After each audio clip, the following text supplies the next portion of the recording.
Je, unajua ni kwa nini HP wameweza kuteka soko kubwa la laptop hapa Tanzania? Sifa ya muonekano, issue ya designing ambao wameweza kuifanya. HP bwana wameweza kuzidesign laptop zao kwenye hali ambayo ni ya kuvutia.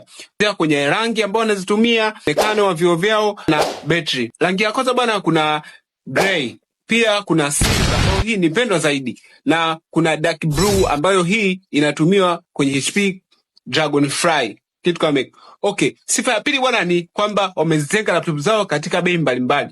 Ya kwanza bwana, laptop kuna hizi HP 14 na 15 series. Hizi ni zile ambazo za bei nafuu zaidi. Pia kuna hizi HP Extra na HP Envy. Hizi ambazo ziko kwa gharama za juu zaidi. Watu wengi sana sasa wanafunzi pamoja na wafanyabiashara. HP unaweza kuipata kuanzia bei 2,500 na kuendelea. Vifaa vyake bwana bei yake ni ya kawaida. Okay, tukutane kwenye comment section na nyie pia muweze kueleza ni vitu gani ambavyo mmeona HP wameweza kuwini zaidi ambao inawafanya waweze kuuza zaidi kwa nchini Tanzania pamoja na bara la Afrika.